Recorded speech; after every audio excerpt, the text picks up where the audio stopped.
दुनिया को कोरोना की वैक्सीन मिली तो लोगों ने भी राहत की सांस ली कि कम से कम कोई तो उपाय, कोई तो हल निकला। लेकिन साथ ही साथ जिस दिन वैक्सीन लॉन्च हुई थी उसी दिन ये कहा जा रहा था कि सावधानी बरतना बहुत ज़रूरी है। कम से कम आने वाले 1 या 2 साल, मास्क तो खैर आपकी ज़िंदगी का हिस्सा ही बन चुका है, इसको मान कर चलिए, लेकिन 2 गज की दूरी और तमाम दूसरी एहतियात बरतना बहुत ज़रूरी है।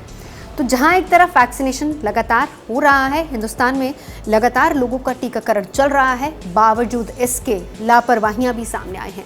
और इसी लापरवाही का नतीजा ये है कि हिंदुस्तान के 5 ऐसे राज्य हैं जहां पर कोरोना के मामले बढ़ते जा रहे हैं और इतने ज़्यादा बढ़ चुके हैं कि लॉकडाउन तक की नौबत आ गई है।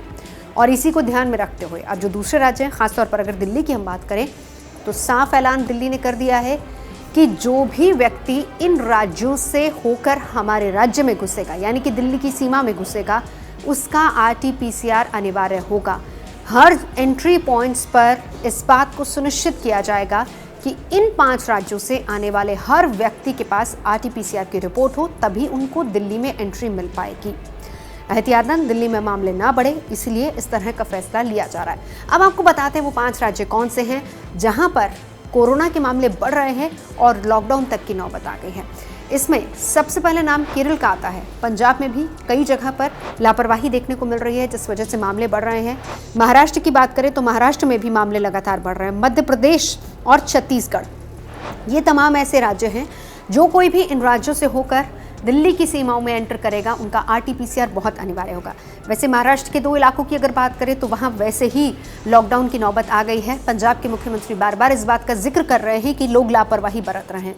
अगर लोगों ने अलर्ट नहीं रखा, अगर लोगों ने सावधानियां नहीं बरती, जिसमें मास्क और 2 गज की दूरी बहुत ज़रूरी है, तो फिर ऐसे में नौबत आ सकती है कि लॉकडाउन लगाया जाए। मध्य प्रदेश, छत्तीसगढ़, केरल में भी कई जगह पर मामले बढ़े हैं। तो हिंदुस्तान में लगातार कोरोना के मामले जहां एक तरफ कम हो रहे हैं, वहीं चिंता की लकीरें सबसे ज़्यादा उन 5 राज्यों से आ रही है, क्योंकि टोटल 86% मामले इन 5 राज्यों में ही देखने को मिल रहे हैं।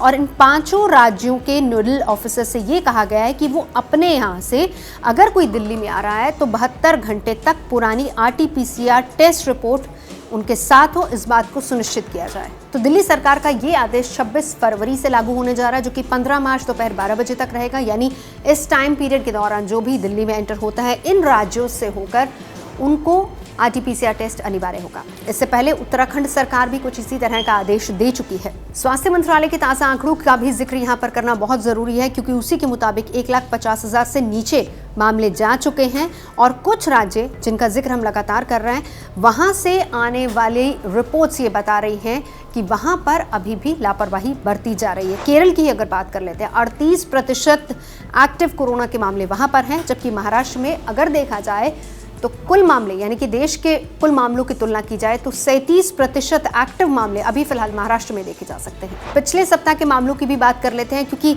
7 से 8 राज्यों में स्थिति काफ़ी ज़्यादा गंभीर नजर आ रही है, जिसमें महाराष्ट्र पिछले सप्ताह कोरोना के मामलों में 81% की वृद्धि वहाँ पर दर्ज की गई है। मध्य प्रदेश की बात करें तो 43% की वृद्धि वहाँ दर्ज की गई है। पंजाब में 31%, जम्मू कश्मीर में 22%, छत्तीसगढ़ में 13% और हरियाणा में 11% वृद्धि दर्ज की गई। और इसके अलावा चंडीगढ़ में कोरोना के मामलों में 43% की वृद्धि दर्ज की गई है। तो एक तरफ जहां वैक्सीनेशन आ चुकी है मार्केट में, वहीं लापरवाही देखी जा रही है।